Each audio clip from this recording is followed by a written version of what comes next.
Buenos días a todos. Hoy es 20 de octubre de 2021, clase de introducción a análisis real.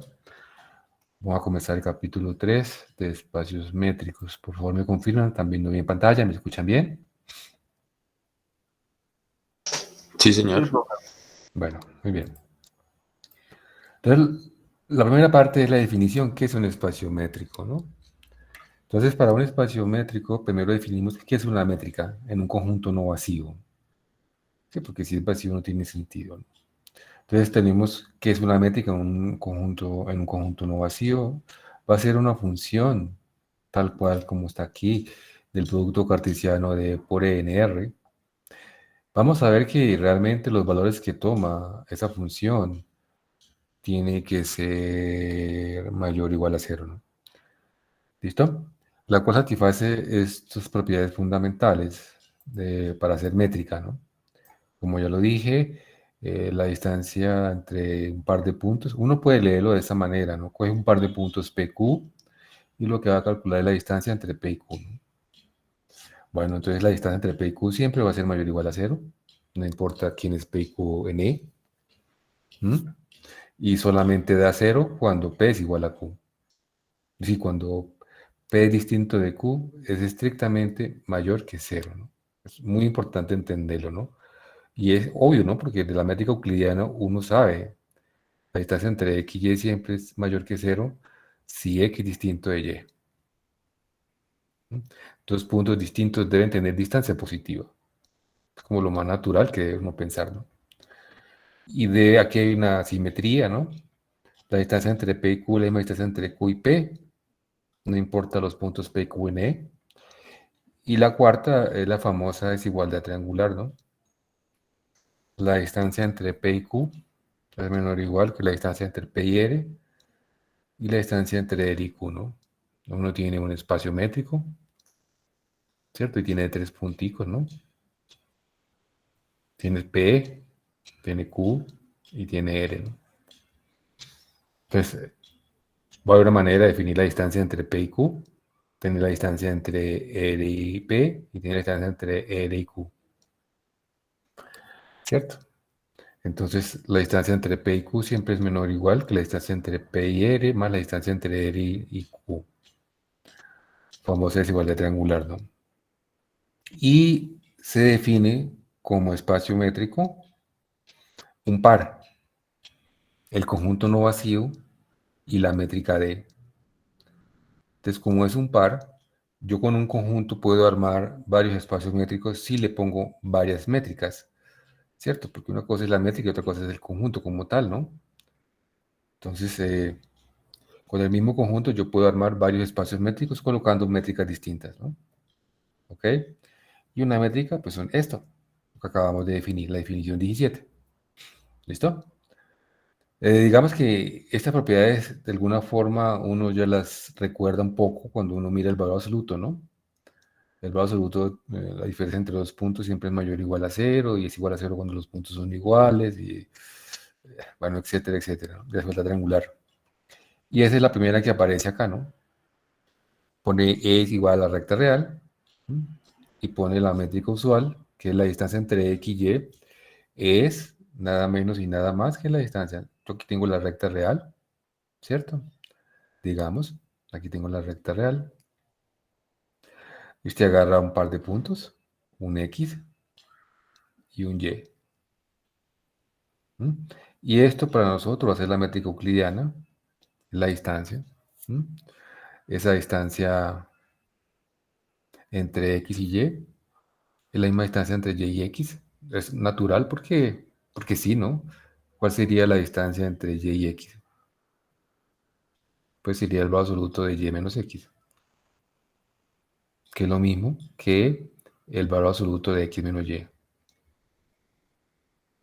Y por lo tanto es la distancia entre X y Y. Y fácilmente está cumpliendo esta propiedad de simetría, ¿no? Y tiene sentido, ¿no? Que la distancia, no importa de dónde a dónde, de P a Q o de Q a P, sea la misma, ¿no? Y el valor absoluto perfectamente cumple esa propiedad básica, cumple la desigualdad triangular y obviamente cuando la distancia entre x y, que es el valor absoluto de x menos y, cuando es igual a 0. Pues uno sabe que esto es sí, solo sí, x menos y vale 0, ¿no? Es decir, sí, solo sí, x es igual a y. ¿Ok? Y si los puntos son distintos, pues la distancia es positiva siempre. Entonces, esta es la métrica que hemos usado con mucha frecuencia en la recta real y la hemos usado también en RN, una muy similar, ¿no? Entonces, este es el segundo ejemplo de espacio métrico bien interesante. Pones Rn, pues Rn es el producto cartesiano de R por Rn veces, ¿cierto? Está formado por las NU+, cada una de las entradas es un número real. Además, sabemos que dos NU+ son iguales si solo si posición a posición coinciden, ¿cierto? Y entonces, en Rn podemos definir tres métricas bien interesantes, tengan muy en cuenta.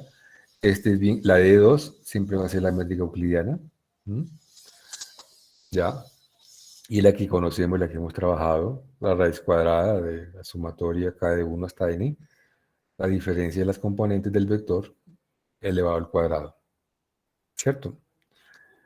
Pero también tenemos dos métricas más bien interesantes que vamos a llamar D1 y la vamos a llamar D infinito. Entonces recordemos que D2 es la métrica euclidiana, la que siempre hemos trabajado. La D1 es como algunos le llaman la métrica del taxista, ¿no? Porque los taxistas, no todo, ¿no? Es famoso de darle vueltas al pasajero y entre más larga sea la carrera, ¿cierto? Cobra más, ¿no? Obviamente no todos son así, ¿no? Métrica del taxista. Algunos son los que hacen ese tipo de trampa, ¿no?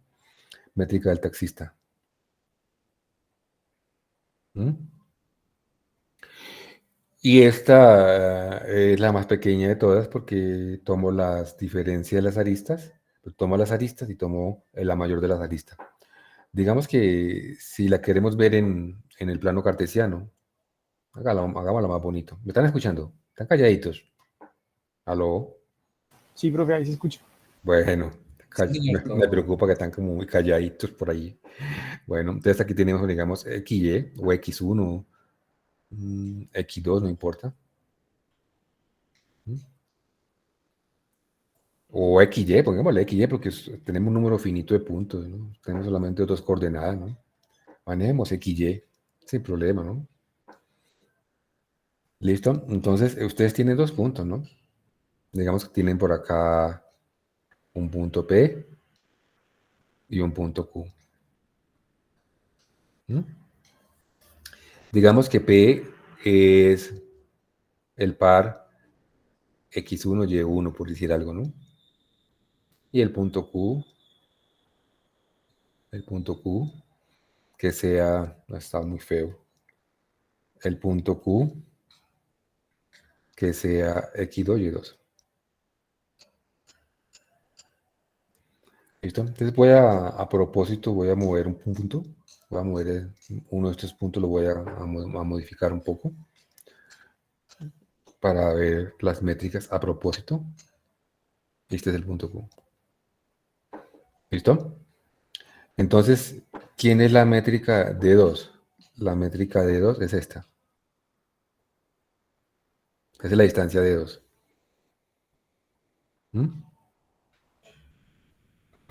La métrica D1 va a ser todo esto. Esta es la D1.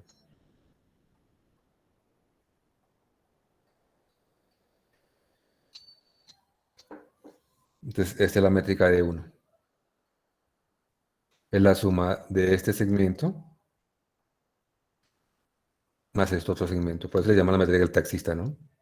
Le da la vueltica, ¿no? A la cuadra. ¿Listo? Ese es D1. ¿Y quién es el de infinito?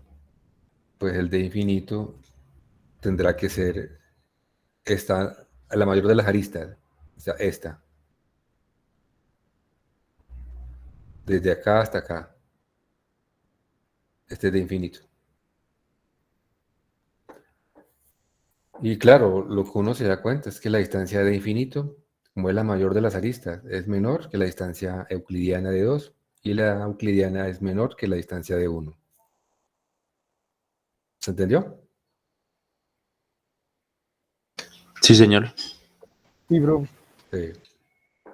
Te repito, D1 es hacer todo este recorrido por la cuadra. Ese es D1.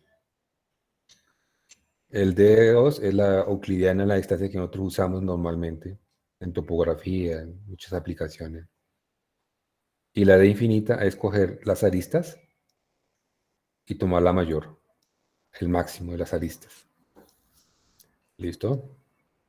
Y creo que uno puede probar que estas son métricas, hay que probar de que se tiene yo creo que el ser mayor o igual a cero, como estaba definido por valor absoluto en sus componentes, eso es cierto. Y mirar que cuando es cero esto, pues cuando la suma de estos valores absolutos da cero y las componentes van a coincidir, o sea, los puntos son los mismos. Aquí también, cuando la distancia entre P y Q vale cero, cuando ese máximo vale cero, ¿no? Y si el máximo vale cero, es porque todas las aristas valen ceros. ¿Estamos de acuerdo o no?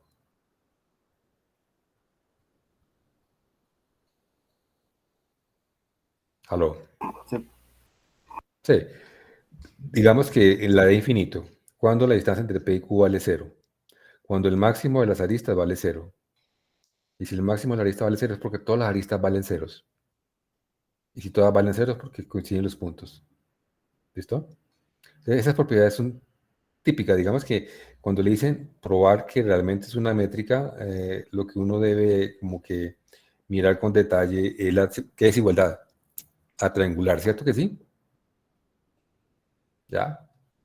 Estas propiedades son casi que heredadas del valor absoluto. La simetría, que la distancia vale cero solamente cuando los puntos son los mismos, y la distancia entre los puntos siempre es mayor o igual a cero. Eso se hereda del valor absoluto. Lo que hay que mirar un poquito es acá la desigualdad triangular en cada una de esas dos métricas que están.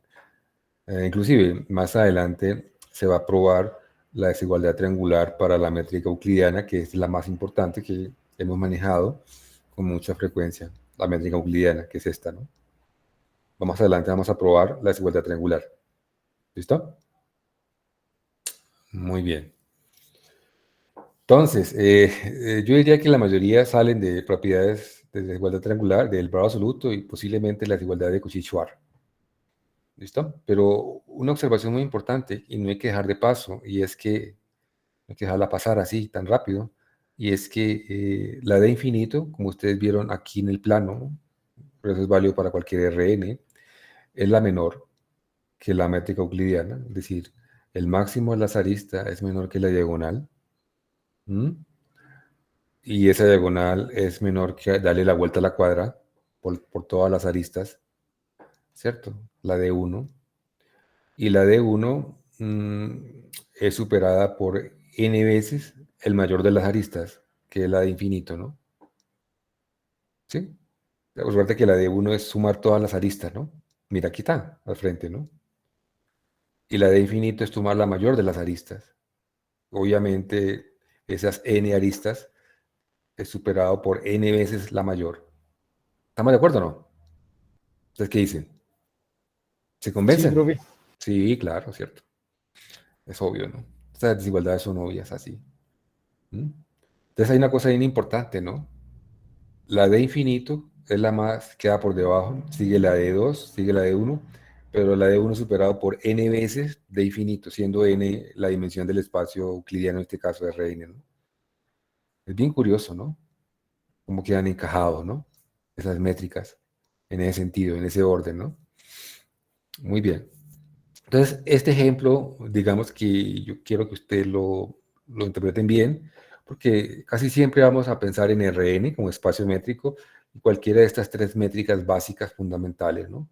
Inclusive cuando uno hace cursos de análisis en varias variables, es análisis vectorial, a veces uno trabaja con esta métrica, o a veces trabaja con esta métrica dependiendo ¿de qué? De cuál le conviene más para hacer cuentas. Y vamos a ver que estas métricas son equivalentes en sí. Más adelante vamos a definir qué son métricas equivalentes. ¿Listo? Muy bien. Entonces, el cuarto ejemplo, un ejemplo bien bonito. Digamos que el 1 fue la recta real con el valor absoluto. El 2, 3 el 2 es la euclidiana en Rn y el 3 es esas dos métricas, la de infinito y la de 1 sobre Rn. Y el 4 es partamos de un conjunto no vacío y va a considerar funciones de R, de X en R. Tengan muy en cuenta que el concepto de función, insisto mucho en eso, ¿no? El concepto de función tiene tres elementos importantes, ¿no? Una función, digamos, f en general de A en B, ¿no? Entonces, elemento importante, el conjunto donde toma los valores o los datos para procesar. El conjunto donde entrego los datos procesados y la manera como proceso los datos. Son tres elementos muy importantes de una función. Cuando yo modifico el A y dejo posiblemente B y F, es otra función ya. Ya no es la misma función. O cuando modifico B, por ejemplo, y dejo A y F, es otra función, ¿no? Ejemplo muy sencillo, ¿no? Ustedes pueden agarrar la regla de RNR dada por f de x igual a x al cuadrado. Así sencillo. Esa es la regla como procesa los datos. Si usted ve la función de RNR, es una función, ¿cierto? Que no es sobreyectiva, ¿no? ¿Listo? No es 1 a 1, no es sobreyectiva, ¿no? Pero si ustedes la miran de R en R más unión 0, esa misma función ahora sí es sobreyectiva, más no es inyectiva, ¿cierto? Pero si ustedes la miran, por ejemplo, de 0 infinito a 0 infinito, incluyendo el 0, obviamente, ¿no? Esa función es una biyección.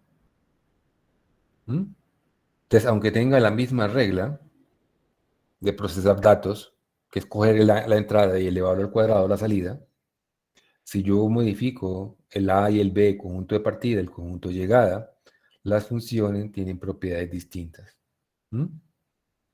¿Ok? Otro ejemplo muy sencillo, o con el mismo ya.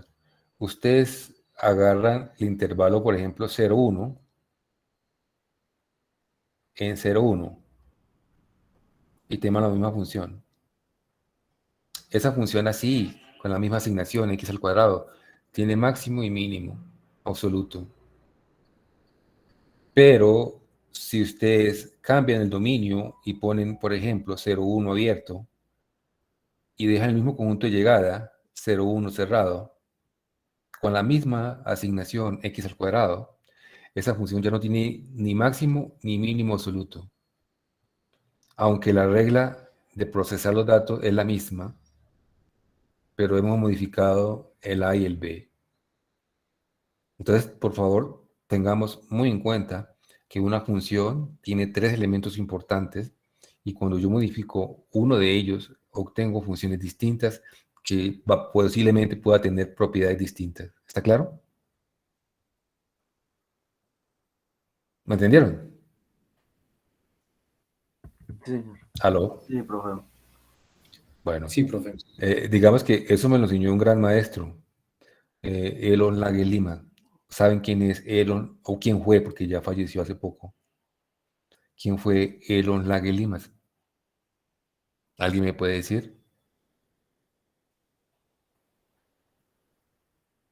¿Mm?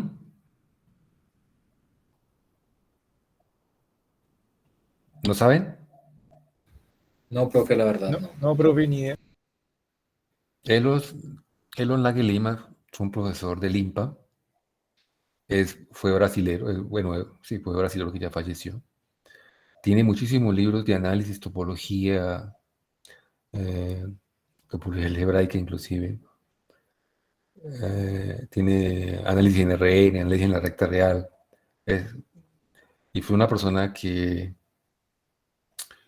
de alguna manera le aportó mucho la matemática en Brasil como maestro, ¿no? fue un gran maestro, inclusive logró unos buenos resultados. Para mí fue un matemático brillante, ¿no? Y bueno, trabajó en el INPA hasta sus últimos años, ¿no? Y bueno, tuvo un accidente, por ahí se cayó y bueno, ya tenía sus años y eso lo desencadenó a la muerte, pero para mí, busquen Elon, o sea, esto, se escribe así, ¿no?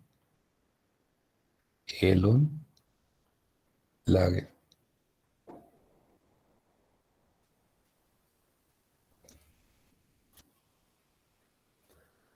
Y es una persona muy reconocida, ¿no? A ver si usted lo busca en- en la web.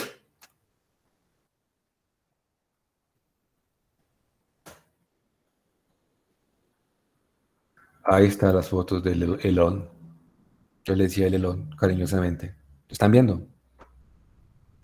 Sí, Sí, profe, bro. estamos viendo. Sí, profe. Mira, mira, estos cursos que yo les digo, de análisis real, el curso de volumen 1, análisis real, aquí dando clases en el IMPA, análisis en la recta, vea. Estos son los tableros del IMPA, ¿sí? Un gran matemático. Tiene poco, ¿no? De libros, análisis en el espacio en RN, ¿no? Estos son estudiantes, ¿no? ¿Mm?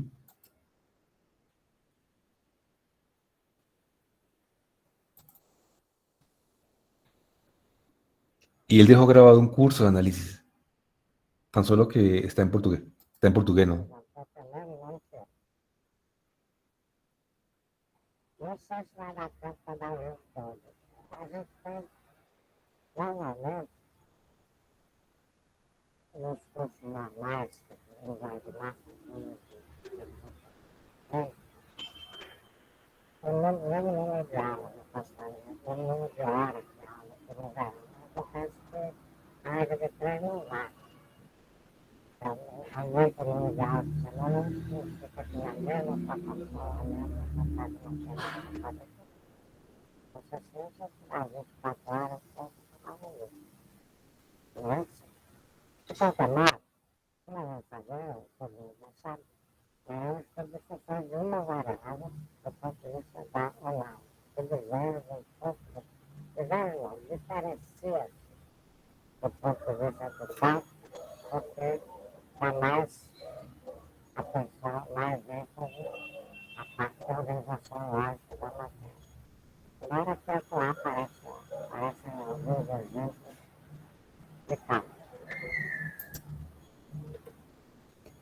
¿Cómo les pareció? Aló. Sí, chévere, profe. ¿Sí le entendieron o no? Y se No, escucha pues un no, poquito. yo no hablo portugués. Él estaba presentando, iniciando el curso, ¿no? Y es un chiste, ¿no? Que ese libro tiene el autor el mismo nombre del profesor. ¿Ah? Coincidencialmente tiene el mismo nombre del profesor. Claro, pues es el libro de él, ¿no? De Lelon. Entonces ahí estaba diciendo que de las aulas, ¿no? De las aulas son clase, ¿no? Que eso eran por horas y que si aumentaba el número de aulas no quería decir que se podía ver todo el curso, que eso dependía de la velocidad del curso, ¿no? Etcétera, ¿no? Muy bien. Entonces, ese curso de análisis real, análisis en la recta real, está grabado en el IMPA, creo, y uno lo puede seguir. Me imagino que debe estar todavía, ¿no? En memoria de él, ¿no? Obviamente, ¿no? Es un cara impresionante. Entonces, alguna vez yo le entré a una palestra ya, ¿no? Bueno, una charla en el IMPA, y le hacía mucho énfasis lo que yo acabo de hacer de una función. Insistía mucho eso en él, ¿no? Y decía, pues claro, él no tenía toda la razón, ¿no? Y vamos a ver que es verdad, ¿no? Si yo modifico el conjunto A o el B, la F tiene propiedades distintas, inclusive propiedades analíticas distintas, ¿no? Muy bien. Entonces sigamos con el ejemplo número 4. Sea X un conjunto no vacío y F una función de X en R. Vamos a tomar funciones acotadas y para eso se define qué significa una función acotada. Como estamos llegando a la recta real, pues ella es acotada si existe una constante K tal que para todo x en el dominio se tiene que el valor absoluto de la imagen de x por f es menor o igual a k. Obsérvese que en este conjunto X no hay ningún tipo de estructura por ahora. Cuando uno habla de funciones entre conjuntos, usted no necesita tener estructura sobre esos conjuntos, para nada. Pero aquí, cuando hablamos de acotada, es porque estamos de alguna manera aprovechándonos que en R hay una métrica, ¿cierto? O sea, este conjunto de llegada tiene una métrica, y es la métrica usual, y lo vamos a decir acotado con esa métrica usual, sin importar quién es X. X es cualquier conjunto, ¿no? No sabemos qué estructura tiene ese conjunto, si tiene estructura algebraica, de cuerpo, no sabemos nada, topológica, métrica, no sabemos nada, ¿ok? Pero basta con tener que la función llegue a un espacio métrico bonito, que es la recta real, donde podemos decir y definir qué significa ser acotada. ¿Estamos de acuerdo? Entonces consideremos el conjunto B sub X. Fíjese que no le damos mucha importancia a la recta real, pero son las funciones de X en R que son acotadas. ¿Ya? Te fija un conjunto no vacío y toma todas las funciones acotadas de X en R. Eso es un conjunto bonito, ¿no?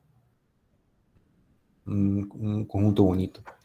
Entonces, ese conjunto, las funciones acotadas de X en R, vamos a definir una métrica.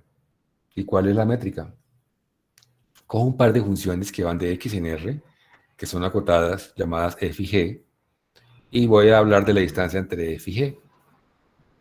Entonces, la distancia entre f y g va a ser el supi de las diferencias punto a punto de esas funciones en la recta real, en valor absoluto, obviamente, ¿no?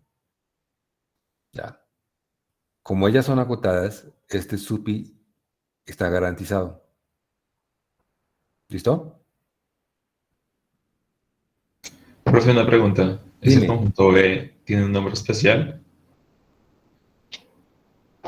¿cuál? ¿El conjunto P sub X o...? El conjunto B de X, sí. Sí, ese conjunto es un conjunto de funciones acotadas. Es el nombre especial, nada más. Y usan la B por ser acotado en inglés. Nada más. Mira, la idea es esta. ¿Qué es la métrica? Ah, yo voy a poner aquí un X cualquiera, un X, y aquí pongo la recta real.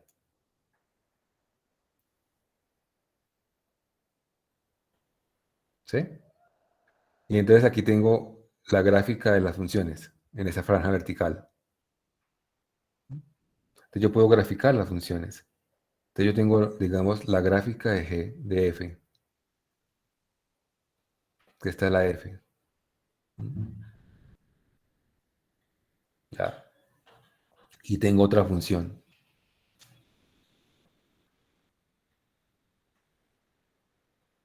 La G. Entonces, ¿cuál es la distancia entre ese par de funciones? ¿Qué es lo que estamos haciendo? Tú agarras un X en X y mira la distancia entre eje de X y f de X.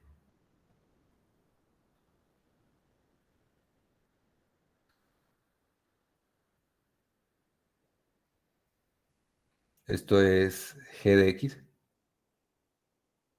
y este es f de X. Bueno, eso está acá, ¿no?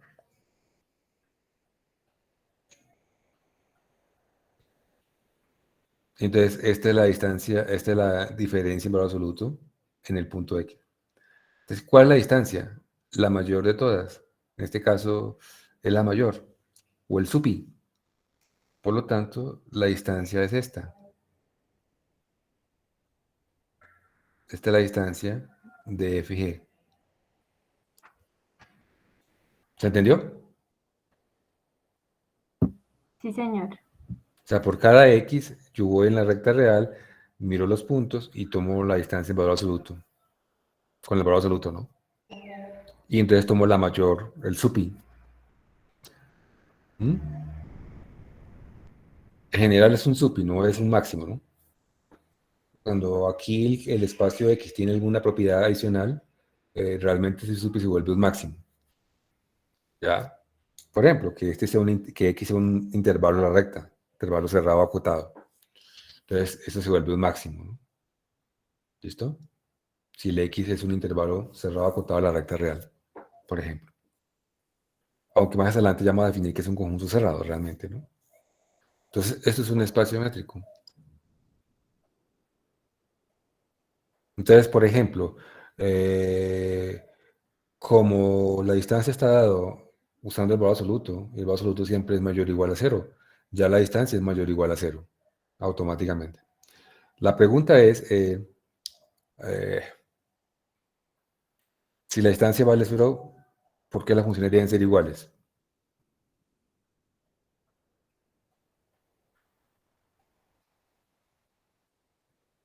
Porque si el supi en ese caso valdría cero, Ujú. el valor absoluto de f de x menos g de x es igual a cero para todo x en x. Ajá, es Y correcto. y ahí podemos deducir f de x es igual a g de x. Para todo x en x, correcto. Sí, correcto. El supi.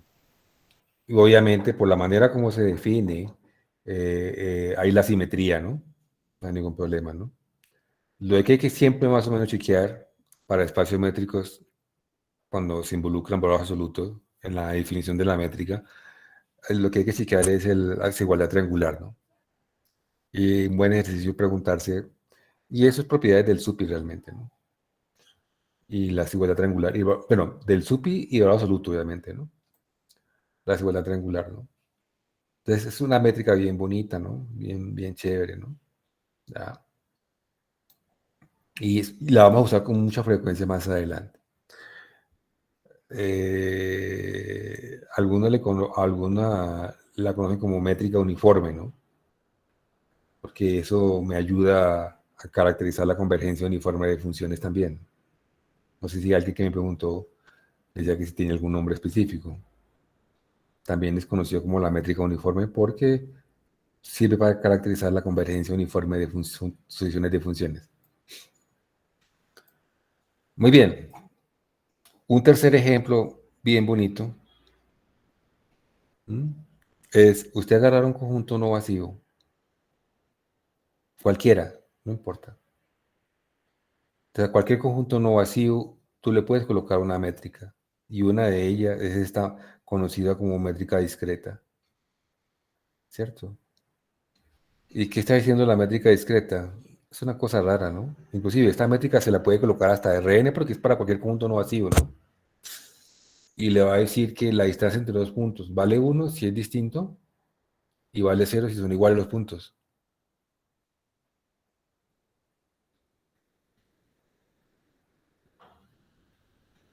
Bien curioso, ¿no?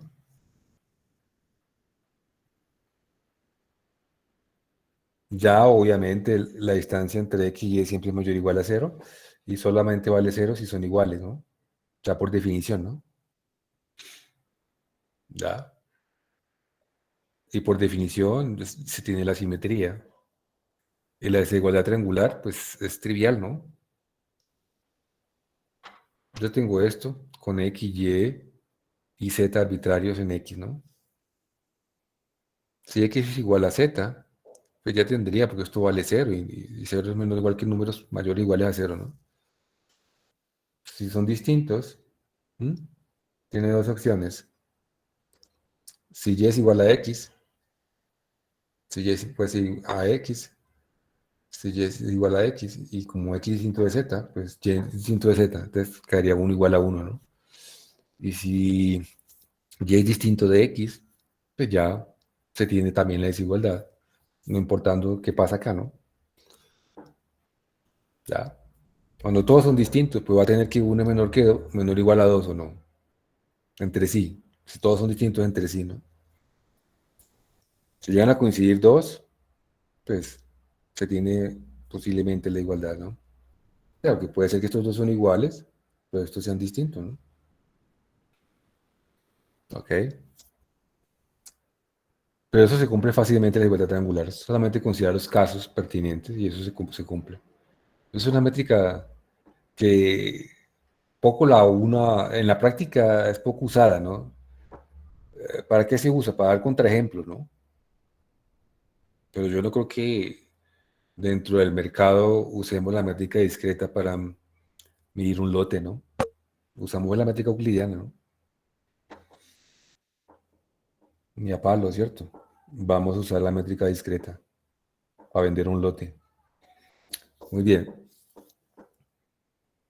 Hay una cosa muy importante de los espacios métricos que no tiene otro tipo de estructuras que ustedes ya conocieron, como por ejemplo la de espacio vectorial, ¿cierto? Y es que si yo tengo un espacio métrico y tengo cualquier subconjunto del conjunto que está en el espacio métrico, yo puedo restringir la métrica que estaba en E sobre sobre el subconjunto. Y eso me da un nuevo espacio métrico. ¿Mm? Entonces, cualquier subconjunto de un espacio métrico lo doto como espacio métrico usando la misma métrica. Palabras más, palabras menos. Lo que no pasa en espacios vectoriales. Yo cojo un espacio vectorial y tomo cualquier subconjunto de un espacio vectorial. A ese subconjunto no lo puedo dotar de un espacio vectorial. ¿O sí? ¿Ustedes qué dicen? Perdón, ¿puede repetir, profe? Que si yo tengo un espacio vectorial, obviamente tengo la suma de vectores, multiplicación por escalar en un cuerpo K, tengo un espacio vectorial, y B es el espacio, el conjunto donde defino esas operaciones. Si yo agarro un subconjunto de B, de ese espacio vectorial, y mantengo las mismas operaciones, no siempre ese subconjunto lo puedo dotar de espacio vectorial. ¿Cierto que no?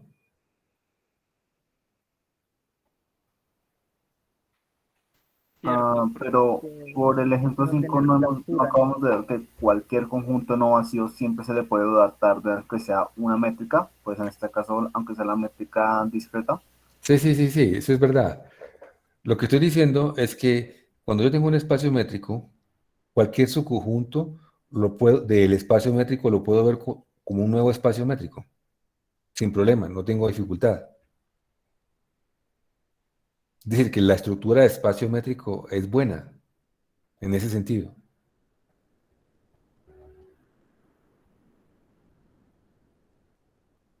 Lo que no pasa con la estructura de espacio vectorial. Cualquier subconjunto de un espacio vectorial con esas mismas operaciones que ya tenía, no me queda espacio vectorial, siempre. Ustedes agarran, por ejemplo, R2 como espacio vectorial. Ahora agarren todo el primer cuadrante como un S subconjunto de B. ¿Será que ese S, que es el primer cuadrante, tiene estructura de espacio vectorial con las mismas operaciones suma de vectores y multiplicación por escalar? No, porque pierde clausura en la multiplicación por escalar. Sí, claro, no, no, no siempre. O sea, la estructura de espacio vectorial es más exigente en ese sentido. No cualquier subconjunto de un espacio vectorial me queda espacio vectorial. Mientras que cualquier subconjunto de un espacio métrico, manejando la misma métrica sin cambiarla, me queda un espacio métrico. No sé si me hago entender. Sí, profe. Eso es una ventajota grandota, ¿no? Cualquier subconjunto de un espacio métrico lo puedo dotar de espacio métrico manejando la misma métrica. La métrica del papá, como dice. ¿Está claro? La del papá es la del conjunto E, ¿no? ¿Sí? Y solamente lo que hago es restringir la métrica al nuevo subconjunto. Restringo la métrica. ¿Y ya? Sí, porque la métrica está definida en E por E.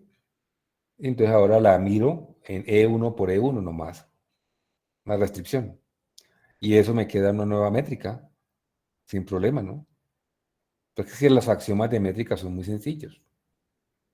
La distancia entre los dos puntos es mayor o igual a 0. Vale 0 si los puntos son iguales. Hay simetría y hay desigualdad triangular, nada más. Entonces es algo muy sencillo la estructura métrica. Entonces, fácilmente cualquier subconjunto de un espacio métrico, le puedo chantar la misma métrica sin problema, ¿no? Y es la restricción de la métrica a ese subconjunto. Ya, acabó. ¿Se entendió ahora sí la idea? Lo que quería decir.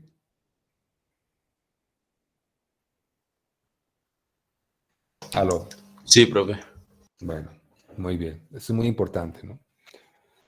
Entonces, claro, si ya miro ahora R2 como espacio métrico, con la métrica euclidiana, y yo agarro S como el primer cuadrante, ese es otro espacio métrico, sin problema, ¿no? Sin problema, ¿no? Manejando la misma métrica euclidiana, ¿no? Ya. El problema es que en los subespacios a veces las cosas mm, se dificultan un poco más, ¿no? Pero más adelante vamos a ver eso. Ahora sí vamos a probar la desigualdad triangular para la métrica euclidiana, que es muy importante.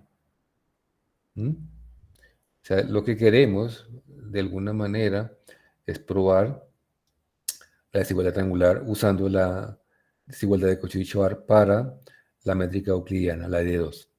De la desigualdad de Cauchy-Schwarz dice que la sumatoria, k variando de 1 hasta n de AKBK, es menor o igual que la sumatoria k de 1 hasta n de ASUK al cuadrado, y esto k variando de 1 hasta n de BSUK al cuadrado.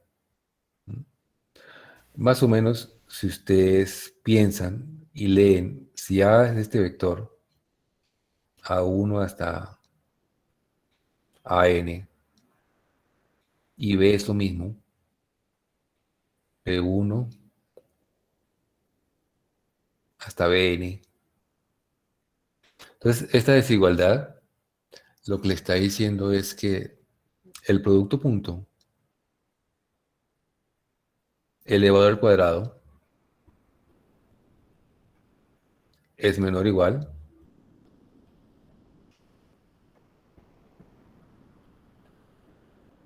que la norma que ustedes conocen, la norma euclidiana al cuadrado y la norma de B al cuadrado.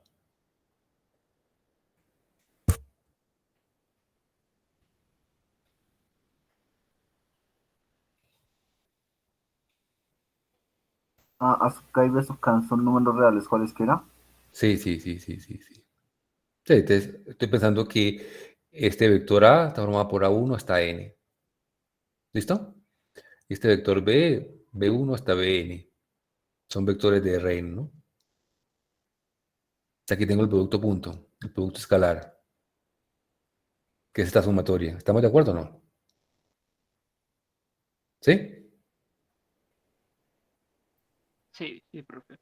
Y esta es la norma euclidiana del vector A al cuadrado y la norma euclidiana del vector B al cuadrado.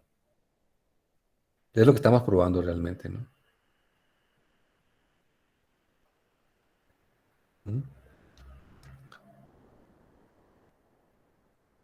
¿Ya? O que el valor absoluto entre A punto E es menor o igual que la norma de A o la norma de B.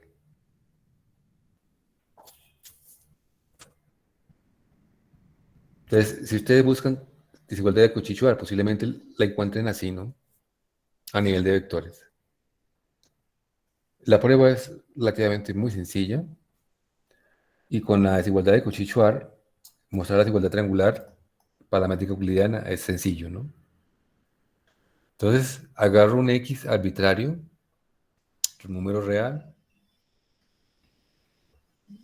y sumo los AK por X más BK y elevo al cuadrado. Hago esa suma de sus n términos. Como estos son números reales elevados al cuadrado, esa suma siempre es mayor o igual a 0. Pero ahora abro este binomio al cuadrado. Me queda x al cuadrado por la sumatoria k de 1 hasta n de a sub k al cuadrado, más 2 veces x, sumatoria k de 1 hasta n de a k b k, y la sumatoria k variando de 1 hasta n de bk al cuadrado. Entonces, ahora el binomio al cuadrado y bueno, distribuyo. Es decir, estamos diciendo que 0 es menor o igual que x al cuadrado por a va a ser a esta sumatoria. Exactamente, vean. Más 2x por este producto cruzado, que es el b, la sumatoria, más c, que es esta. C realmente es la norma de b al cuadrado. Ok, entonces tenemos que 0 es menor o igual que x al cuadrado más 2bx más c. Entonces, ¿qué pasa si a vale 0? Pues si a vale 0, todos los a sub k vale 0, obvio, porque acá es la sumatoria de los a sub k al cuadrado. Y si esto vale 0, pues todos los a sub k valen ceros.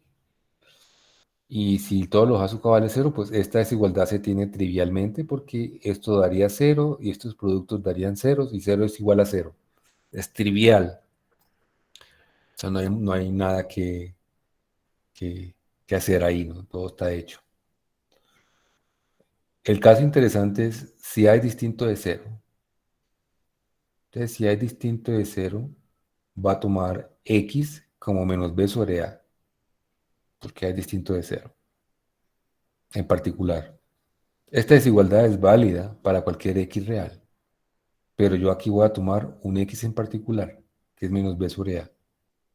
Entonces, cuando hago eso, pues coloco x como menos b sobre a, x como menos b sobre a, llegamos a que c menos b cuadrado sobre a es mayor o igual a 0.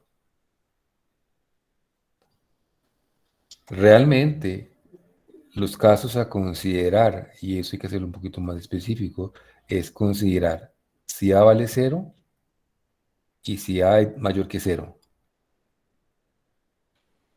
La razón, la manera como está definido a, ¿no? A es la sumatoria de los cuadrados de esos números. Entonces, esa sumatoria es mayor o igual a 0. Entonces, realmente tenemos dos casos. A igual a 0 o a mayor que 0. Pero aquí se sobreentiende, si es distinto de 0 es porque realmente es mayor que 0. Y se usa para poder llegar a esta desigualdad. Es decir, como A es positivo, yo logro esto. Si A no fuese positivo, no puedo hacer eso, ¿no? ¿Mm? Y esta es exactamente esta desigualdad, ¿no? La de Cauchy-Schwarz, ¿no? Entonces la prueba es muy sencilla. Un truco ahí, la pregunta es ¿por qué se le ocurre a uno hacer esto? Bueno, alguien lo hizo y se dio cuenta que le funcionaba, ¿no? Bastante bien. Una prueba bonita. La desigualdad de Cauchy-Schwarz. Muy bien. Ahora sí vamos a ver la desigualdad triangular para la métrica euclidiana. ¿Mm? Entonces agarra dos vectores en Rn, X y Y. Tres vectores, ¿no? Porque vamos a usar métrica, desigualdad triangular, ¿no? Tres vectores, X, Y y Z. Estas NU+, NU+, y NU+. Entonces, ¿cuál es la distancia entre X y Y? O sea, el objetivo es llegar a probar, este es el objetivo, que esto es menor o igual que la distancia 2 entre XZ más la distancia 2 entre ZY. Esto es lo que hay que mirar. ¿Listo? Bueno, entonces tomamos la distancia entre X y Y. Pues por métrica euclidiana se define así la raíz cuadrada de estas aristas al cuadrado. Entonces lo que hago ahora es sumar y restar ZK. Por lo tanto tengo igualdad. Ahí no he hecho nada raros. Como dijo Takeuchi, suma, resta, multiplica, divide. Decía el Takeuchi. Bueno, ahora sencillamente lo que se hace es, se agrupan en dos términos.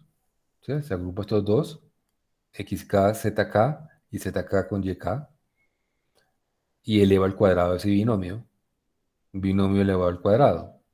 Entonces el cuadrado del primero, más el duplo primero por el segundo, más el cuadrado del segundo. Entonces, ok, Entonces, todos son igualdades. Todos estos son igualdades. Pero acá viene una desigualdad. Y ahí es donde vamos a aplicar la desigualdad de Cauchy-Schwarz. ¿Mm? Y es que la sumatoria de estos productos es menor o igual que las raíces cuadradas de cada uno de estos elementos. ¿Mm? ¿Está claro o no?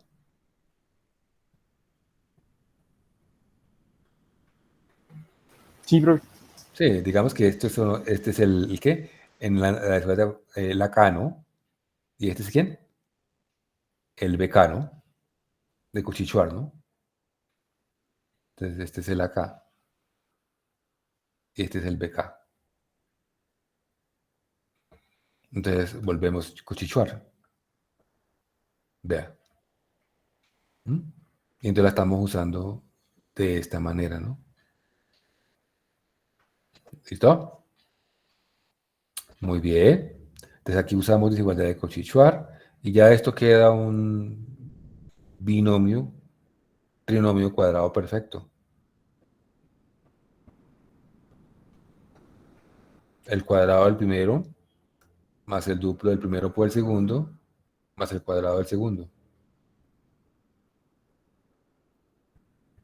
¿Está claro?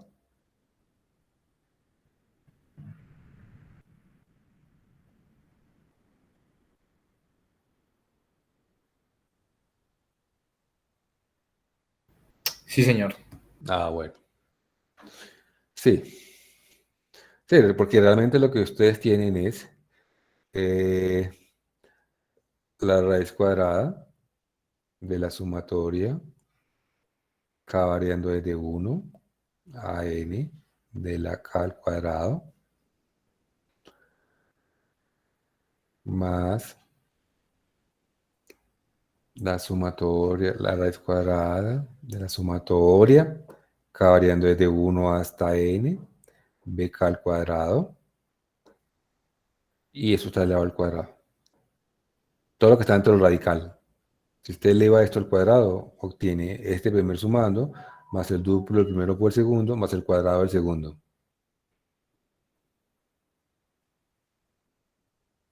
¿Listo? Y entonces le queda raíz cuadrada de esto y queda esta expresión. Y esta expresión es la distancia entre x y z y la distancia entre z y y. Y resuelto el problema. Listo. Muy bien, valió. Entonces, el segundo tema de hoy son conjuntos cerrados y abiertos. Una cosa bien curiosa, aunque uno usó esa palabra en intervalo, ¿no? Y perfectamente, porque uno se atrevía allá de hablar de abiertos y cerrados, sin tener todavía una métrica o una topología. Es porque intrínsecamente siempre estamos pensando en la métrica valor absoluto, en esta métrica, en la recta real. Pero más sin embargo, el ser abierto y cerrado lo usábamos es por la manera del corchete. Entonces, por ejemplo, uno decía que 2 infinito era un intervalo abierto. ¿Mm? Decíamos que, por ejemplo, 0, 1, este intervalo, era cerrado. ¿Mm? Pero ahora vamos a ver que si yo tomo 0 infinito como intervalo, este va a ser cerrado.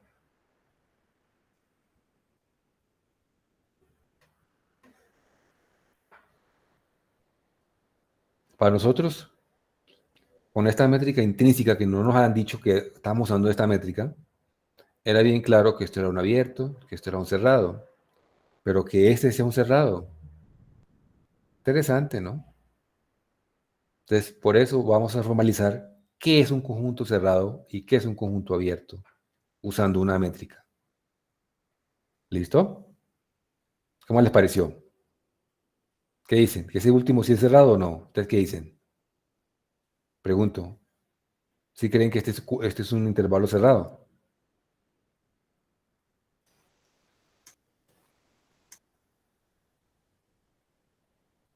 ¿Ah? ¿Aló? ¿Están calladitos? Pues de pronto acudiendo a la definición, sí, lo que pasa es que se ve como antiintuitivo por la notación. Sí, porque para nosotros abierta, porque el cosita me quedaba así. Para mí esto era abierto, ¿cierto? Y cuando lo incluía era cerrado, ¿cierto que sí? Y pues por acá lo incluye, pero por acá hay un cochete así, todo raro. Y es lo que uno duda para ser cerrado. Pues que yo sepa, abierto es como que, que la vecindad de todo número que hay, pues esté dentro del intervalo, ¿no? Entonces, si es cerrado, pues debería ser lo contrario y no podemos demostrar que exista como algún elemento ahí en ese intervalo que no cumpla eso. Entonces, por eso supongo que debería ser cerrado. Bueno, más adelante, cuando demos las definiciones, nos convencemos de esto. ¿De acuerdo? Muy bien. Entonces comenzamos. Conjuntos abiertos y cerrados. Primero, partamos de un espacio métrico. O sea, el ser cerrado y ser abierto depende de la métrica. ¿Qué quiere decir eso? Yo puedo dejar el mismo conjunto, pero si yo cambio la métrica por otra, lo que era un subconjunto que era cerrado, puede ser ahora no cerrado. O si el subconjunto, un subconjunto de ese era abierto, con una nueva métrica posiblemente ya no es abierto. Es decir, el ser cerrado y el ser abierto depende mucho de la métrica que le pongo al conjunto. Porque recordemos que un espacio métrico es una dupla, el conjunto y la métrica. Si yo cambio la métrica, tengo otro espacio métrico. Y los subconjuntos pueden tener otras propiedades, con obviamente métricas distintas. Entonces, es muy importante entender eso. ¿Ok? Muy bien. Entonces, por ahora, arrancamos con un espacio métrico cualquiera. Tomamos un punto E del espacio, del conjunto, y un radio positivo. Entonces, vamos a definir la bola abierta y la bola cerrada. No porque sean conjuntos abiertos o cerrados, no. Es un nombre. La bola abierta y la bola cerrada. ¿Listo? Entonces, ¿qué es la bola abierta? Centrada en P y de radio R.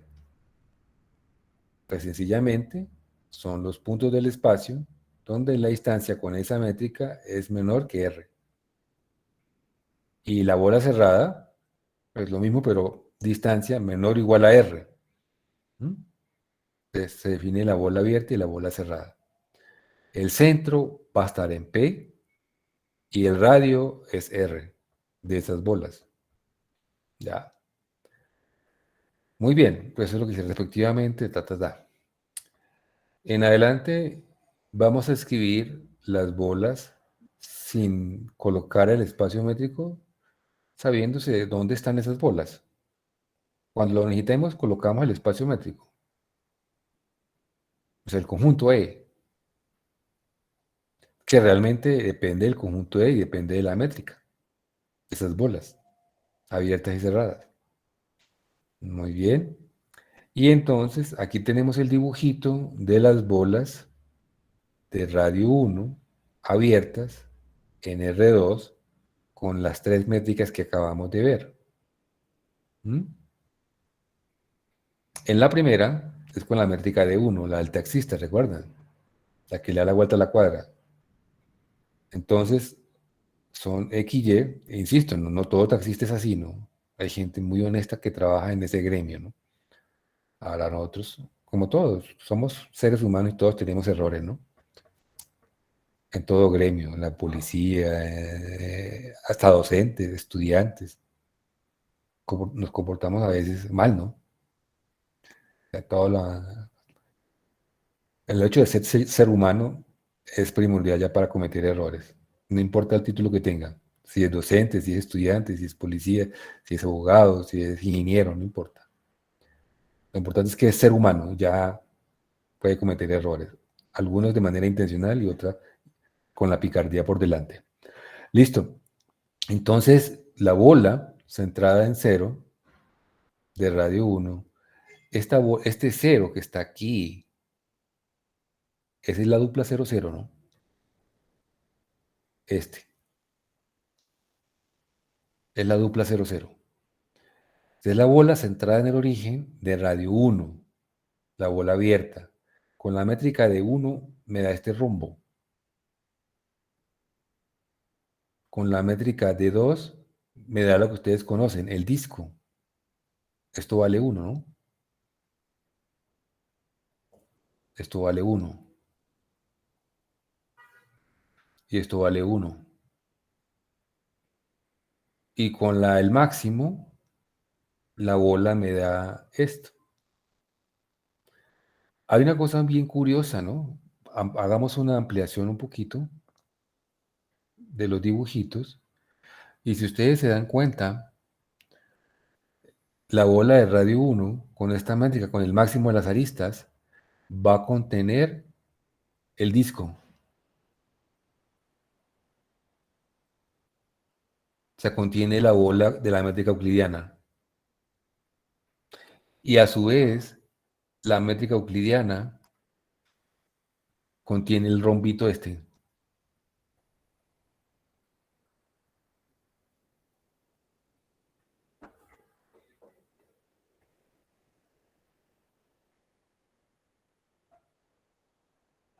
Sabiéndose que la D infinito es la más pequeña. Le sigue la D euclidiana. Y le sigue la de la vuelta a la cuadra.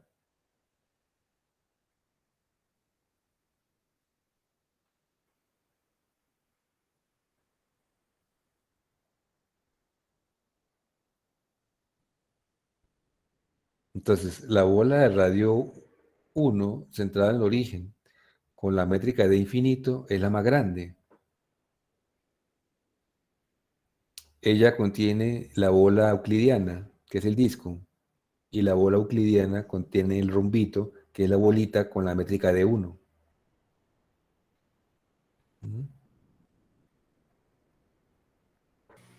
Y la forma de las bolitas es claro por estas desigualdades. Ustedes la pueden mirar, sencillamente. ¿Alguien me decía algo? Sí, pues era a ver si podíamos ver de pronto alguna de las construcciones de esos dibujos, porque, digamos, yo pensaría que son como al revés, ¿no? Pero no entiendo por qué pasa eso, de que sea más grande la de Mira, infinito. ¿este es obvio o no? Sí, es así. Sí, porque es la que siempre hemos trabajado, ¿cierto? La euclidia, ¿no?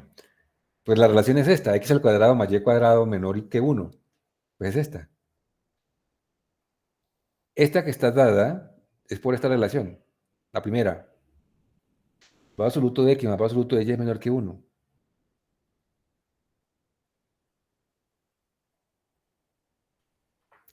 En el primer cuadrante, x y y son positivos. Es decir, que x más y es menor que 1. Es lo que está por debajo de la recta x más y igual a 1. Esta es la recta x más y igual a 1. ¿O no?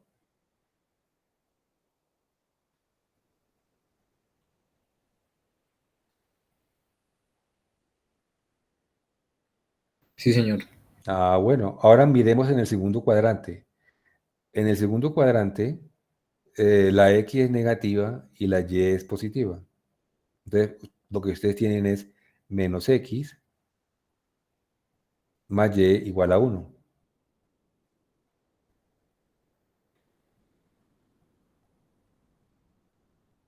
Y de esta recta para abajo es esta desigualdad. Igual con esta otra, igual con esta otra. La de abajo sería menos x menos y igual a 1. Y esta que está acá sería x menos y igual a 1. Pero aquí tienen desigualdad, ¿no?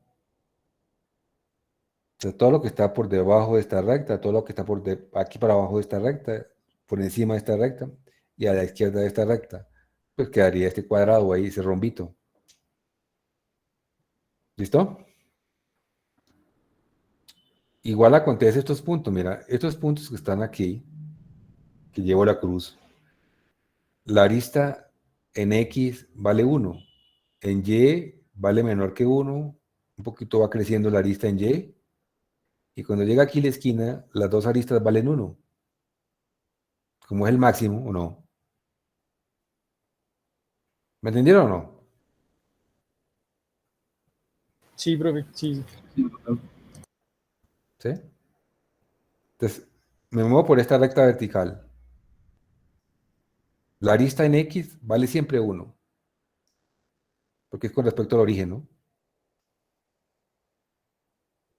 Y con respecto a Y, empieza a aumentar. Aquí la arista en Y vale 0 y en X vale 1. Aquí en X vale 1 y en Y empieza a aumentar, se aproxima a 1. Cuando llego aquí a la esquina del cuadro, las dos aristas valen 1. Ya no puedo seguir porque me alejo de 1 y me paso de 1, ¿no? Y sobre esto pasa todo lo contrario.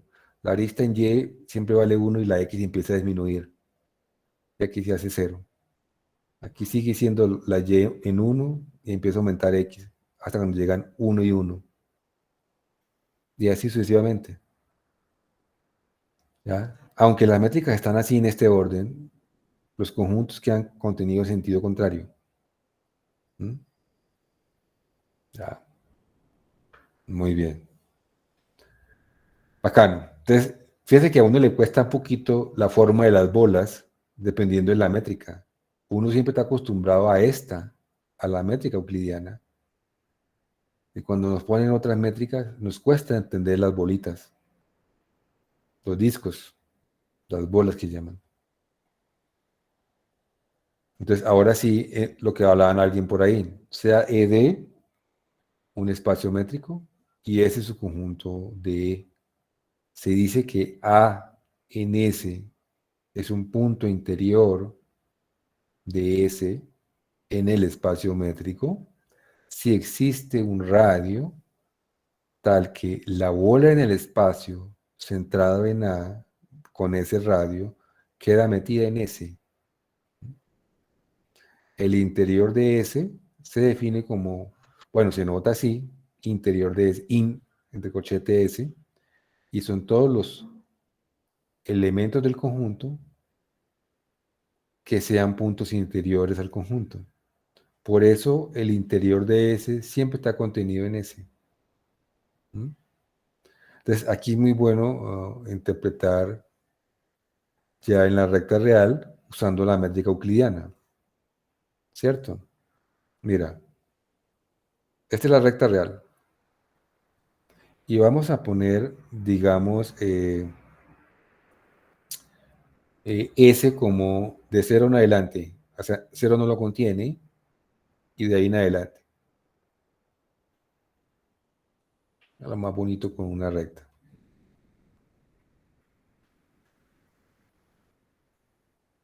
Esto vale S. O esto es S. Aquí tenemos el 0. Entonces, palabras más, palabras menos. El S es el intervalo, no contiene a 0 hasta más infinito. Entonces, vemos que S es igual al interior de S. Es decir, todo punto es punto interior. ¿Por qué razón? ¿Ah? ¿Quién me dice?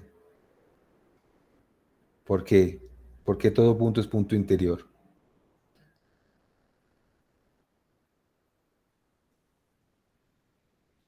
Yo agarro un X arbitrario. Este está acá.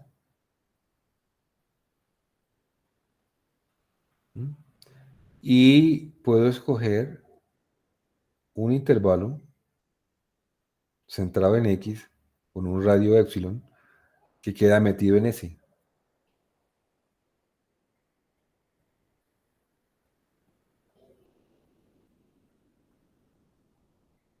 Y esta es la bola en R centrada en X de radio R.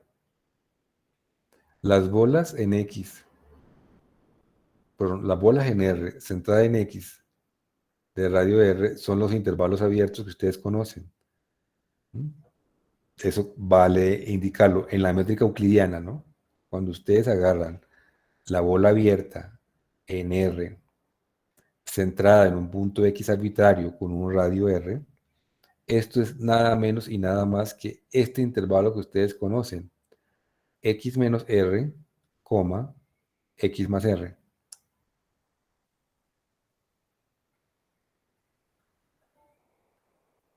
¿Está claro? Sí, profe. Sí, señor.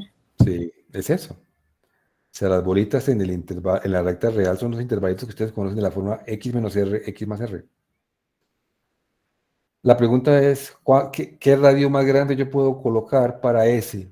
Pues realmente puedo tomar R como ¿quién? Como X. Porque el X es un número positivo. X es un elemento de S, es un número positivo. El intervalo más grande que yo puedo agarrar es llegar aquí hasta el 0.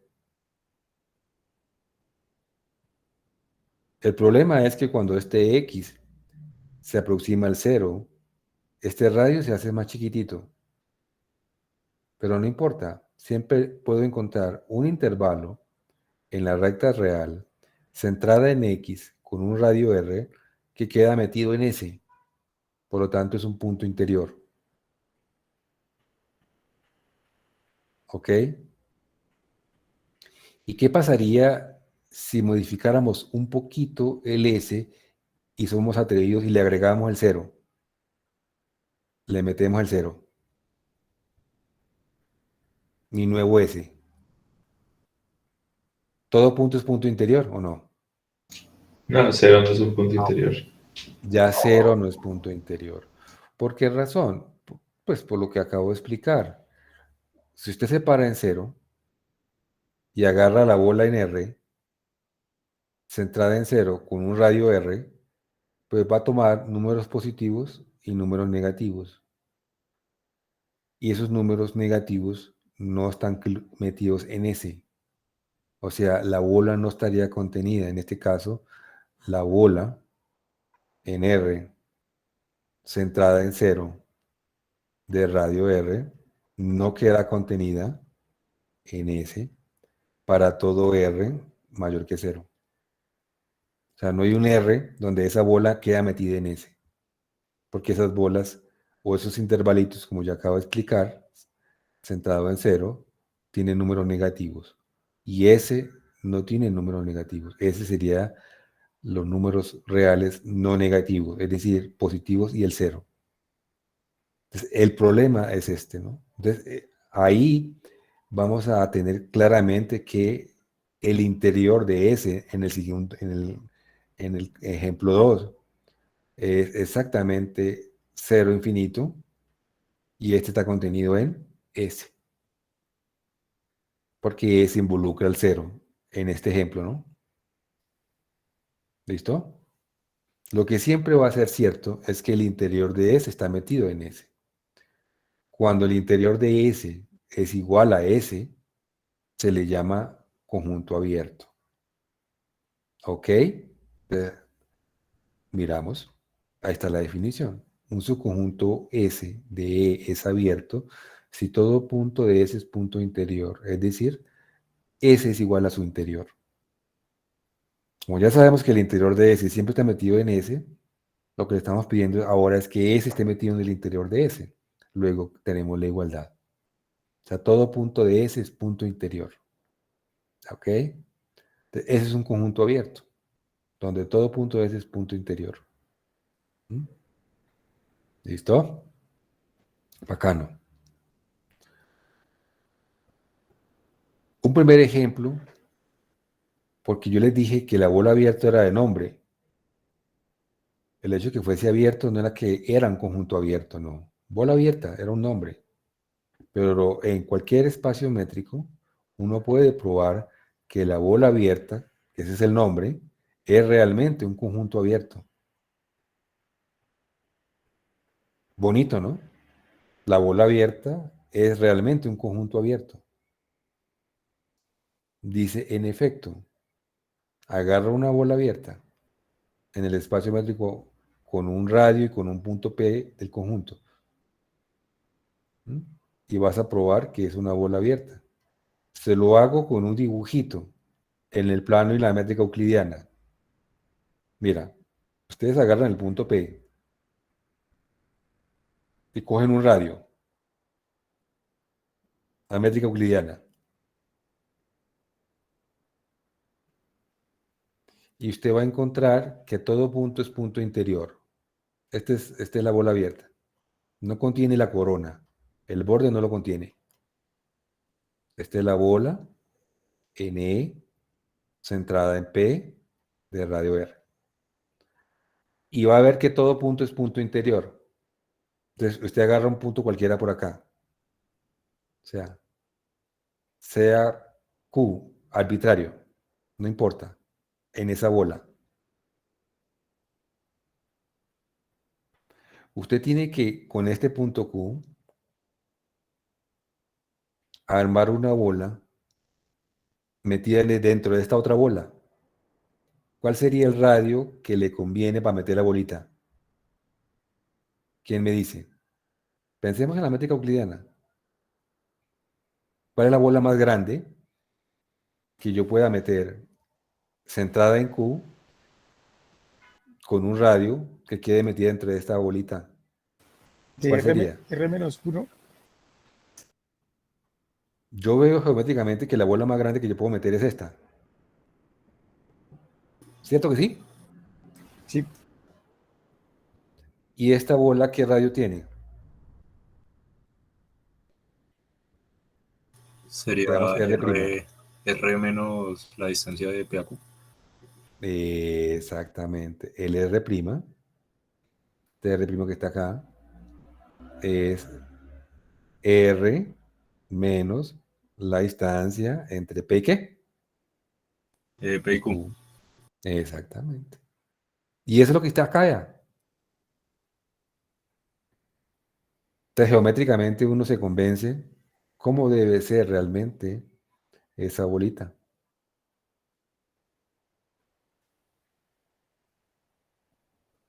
La más grande, ¿no? Realmente uno la puede escoger así, ¿no? Menor o igual a esta, mayor que 0, obviamente. Pero la más grande que usted puede escoger es la igualdad. Eso es correcto. Más de eso se me sale. Y eso es desigualdad triangular nada más. Por eso, toda bola abierta es un conjunto abierto, porque todo punto de una bola abierta es punto interior. ¿Y cuál es el radio que le sirve para meterlo? Pues R' igual a R menos la distancia entre P y Q. Bacano. Muy chévere. Entonces, estos intervalitos que hablábamos por acá, estos intervalitos, son intervalos abiertos, realmente. Son conjuntos abiertos. Todo chévere. Aquí hay un ejemplo, para que ustedes se den cuenta, y es que si yo tomo E igual a R y pongo la métrica normal, la que siempre hemos trabajado, la euclidia, porque esta es la euclidiana en R, ¿no? ¿Estamos de acuerdo o no? sí, bro. Sí, es la euclidiana en R. Listo.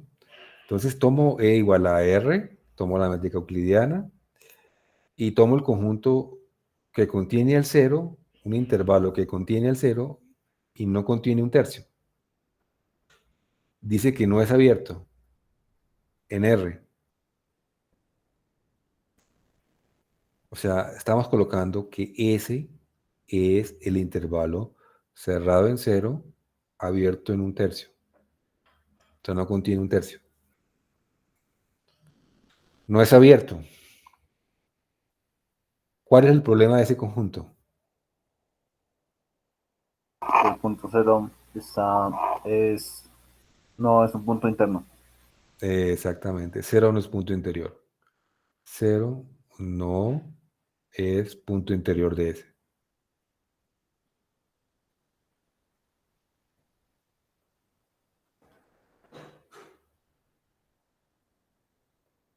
No tenemos la igualdad de puntos interiores con S. S es más grande. Correcto. Pero es abierto si agarro un espacio más pequeño. Es decir, esto es válido con E igual a R. Digamos la parte A. Y la parte B con E igual a, aunque le llaman aquí E1, no importa, con E igual a el intervalo 0, 1 medio.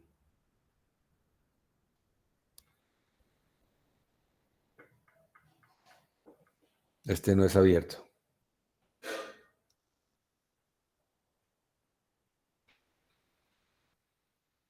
Y esta es la razón.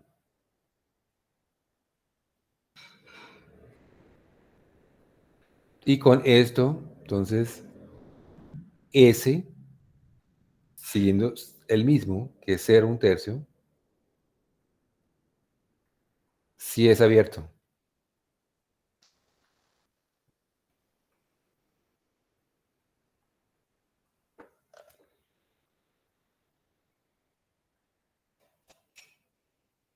¿Por qué?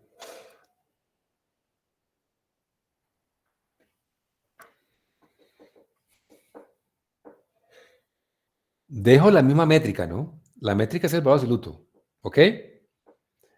Primero pongo E igual a toda la recta real y no es abierto. Ahora pongo E, un subconjunto de la recta real, que es el intervalo, contiene el 0 y no contiene un medio, y ahora el mismo S, sí es abierto. ¿Por qué?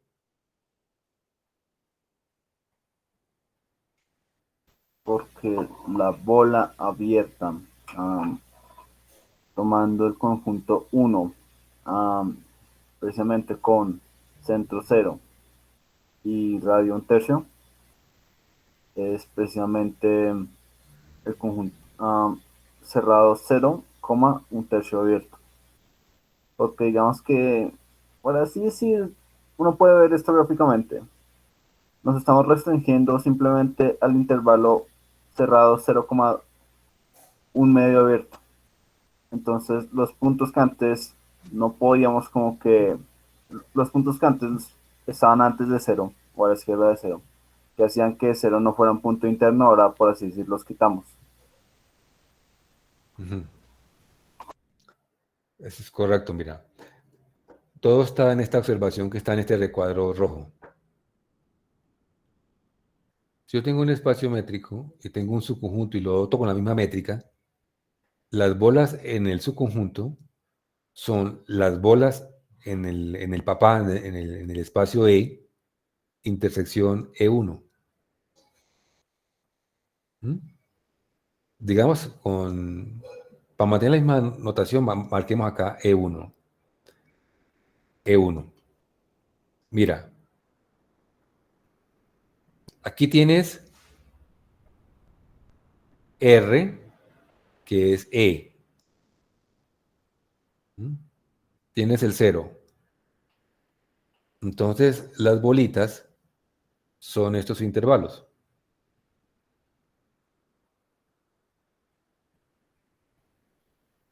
De la bola en R, centrada en 0 de radio R.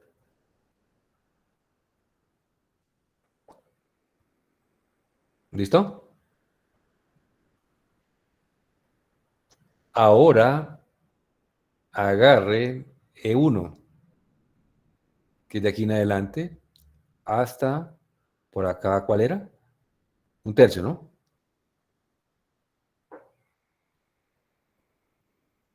Esto es E1.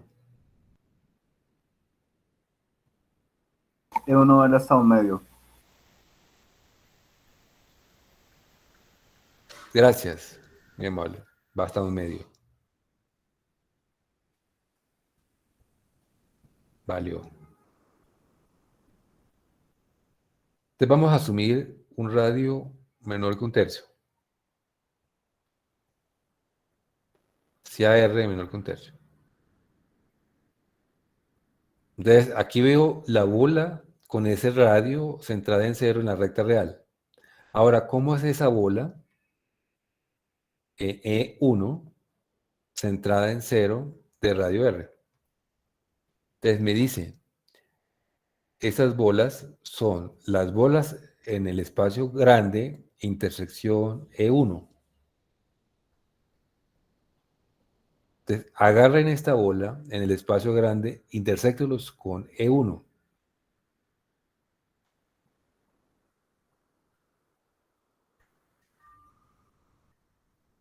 ¿Qué me queda?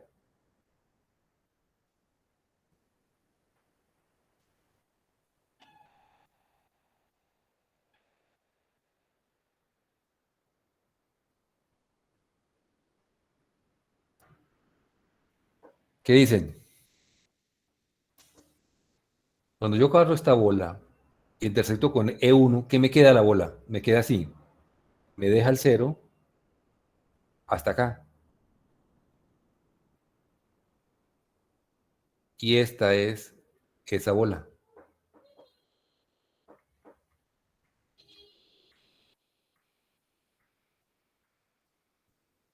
¿Está claro?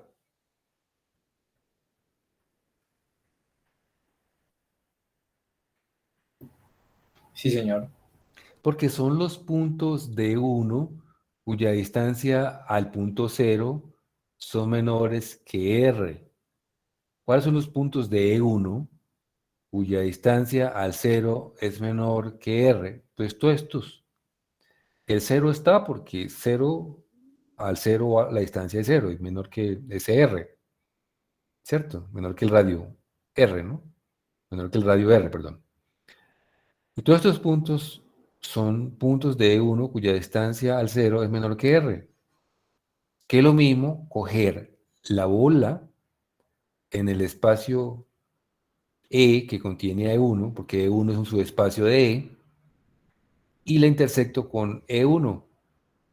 Y entonces me queda este conjunto, desde 0 hasta el radio R, que estamos asumiendo menor que un tercio. ¿Mm? Entonces, es por eso que este S ahora es abierto. ¿Mm? Porque cuando yo me paro en 0 y agarro un radio menor que un tercio, por ejemplo, menor o igual a un tercio, no importa, ¿cómo es la bola en el espacio E1 centrada en 0 con ese radio? Pues así. Y si es así, ¿está metido en ese? ¿Sí o no?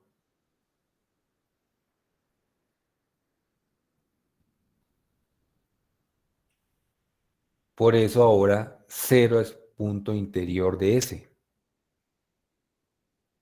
0 pertenece al interior de ese. Pues la bola en E1 centrada en 0 de radio R queda metido en S con R menor o igual a un tercio, inclusive.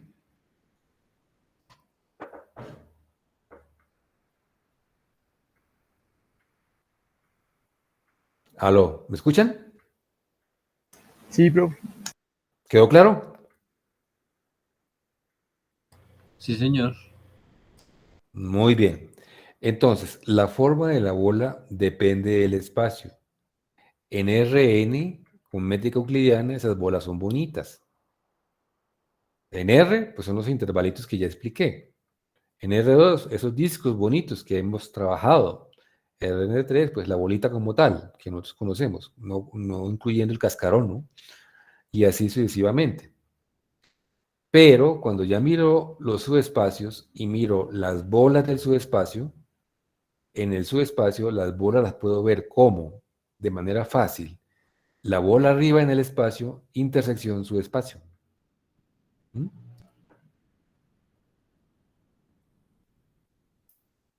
A ver, otro ejercicio mental.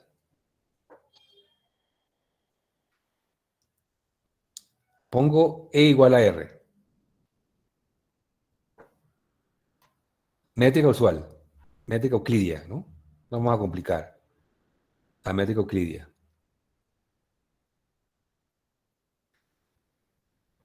¿Ya? Y ya sabemos quién es la bola. Pongámosla cerrada en R, cerrada, centrada en 0, de radio 1. Pues esa bolita es nada menos que va desde acá hasta acá. 1 menos 1. Esa es la bolita cerrada. Valió. Ahora tomen S igual al intervalo menos infinito menos 1, unión 0 infinito.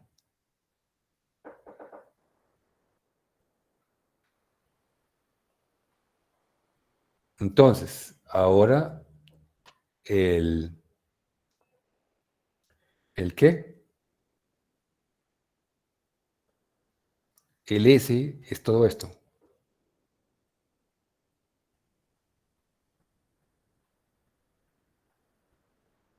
Siendo acá menos 1 y siendo acá 0.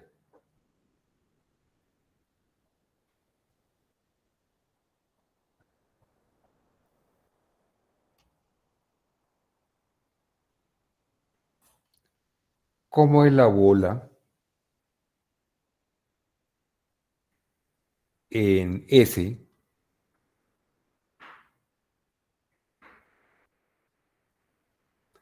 centrada en 0 de radio cerrada, ¿no? De radio 1? ¿Quién me dice? Es el conjunto menos 1, unión 0 cerrado, ¿Mm? 1 cerrado.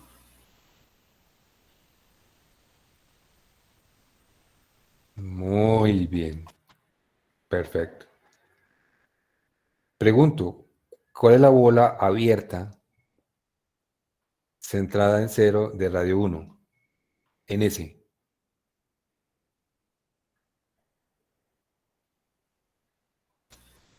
Sería 0 cerrado, 1 abierto. Correcto. Muy bien. Y más adelante vamos a ver que la clausura de la bola cerrada de radio 1, ¿cierto? Es distinto a la bola cerrada.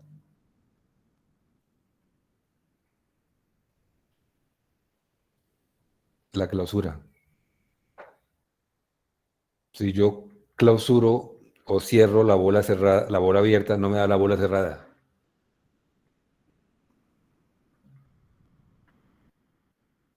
Cuando veamos la clausura de un conjunto. Cuando yo hago la clausura de esta bola cerrada, de esta bola abierta, perdón, lo único que le puedo agregar es el 1. Logro 0, 1, cerrado, pero no le puedo agregar el menos 1. Entonces, en general, vamos a ver más adelante que la clausura de la bola abierta está contenida en la bola cerrada. No siempre es igual. Cuando damos puntos clausura. Entonces, es muy importante eso, que uno conozca bien las bolitas en el espacio y ver cómo son las bolitas en el subespacio. Muy sencillo. Sean cerradas o abiertas. Si usted mira la bola cerrada en el espacio y quiere mirar la misma bola con el mismo radio, el mismo punto en el subespacio, sencillamente intersecte la bola en el espacio con el subespacio y mira a ver qué le quedó. Así de sencillo. ¿Mm? Entonces, cuando son subespacios, a veces se complica un poco más porque Las bolas pueden quedar cortadas dependiendo del subespacio, como pasó aquí. La bola cerrada, sentada en 0 de radio 1, queda -1, porque -1 tiene una distancia 1 al 0, lo debo incluir, y los demás puntos que están a este lado, cuya distancia son menores o iguales a 1. Y solamente puedo llegar hasta el 1, no puedo llegar más allá. ¿Cierto? Porque así es. ¿Eh? Porque realmente, ¿cómo es que se define esto? Se define como los x que están en S, tales que el valor absoluto de x es menor o igual a 1. Así se define. ¿Cuáles son los elementos de S cuya distancia al origen es menor o igual a 1? Con la métrica euclidiana. Entonces, obvio, está el -1. Está a una distancia 1. Por aquí no hay nada en S. Está el 0. Pues claro, la distancia del 0 al 0 vale 0. Y todos estos puntos que están a la derecha del 0 hasta llegar al 1. Hasta cuando llego a 1 tiene distancia al origen igual a 1. Ya ahí en adelante, después de 1, tiene distancia mayor que 1, luego no están incluidos. Es por eso que la bola me queda así. Pero una manera mucho más fácil es tener claridad cómo son las bolas en el intervalo arriba, en el espacio arriba, que es el espacio R, intersectarla con el subespacio y dar lo mismo.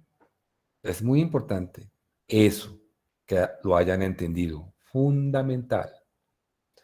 ¿Listo? ¿Alguna pregunta? O sea, yo trato de ir lo más lento posible acá para que ustedes interpreten bien qué son conjuntos abiertos y cerrados, porque aún no hemos definido qué es un cerrado, porque para mí el curso es fundamental entender eso. ¿Ya? Y cómo se comportan los discos, las bolitas esas, dependiendo de la métrica y dependiendo del subespacio. ¿Alguna pregunta? Por favor. No, profe. Muy bien. La siguiente proposición no la vamos a ver, simplemente la voy a anunciar. Continuamos la próxima clase acá, en la proposición 11. Y es que dado un espacio métrico arbitrario, siempre el vacío y todo son conjuntos abiertos. También van a ser conjuntos cerrados, el vacío y todo el conjunto. La unión arbitraria de abiertos va a ser abierto y la intersección finita de abiertos es abierto también. ¿Mm? Digamos que la prueba es muy sencilla. Yo creo que la podemos terminar así rápidamente. ¿Por qué es abierto? Pues es abierto porque sí, pues él contiene sus bolas, ¿no? Todo punto es punto interior. Y el vacío es abierto por defecto, ¿no?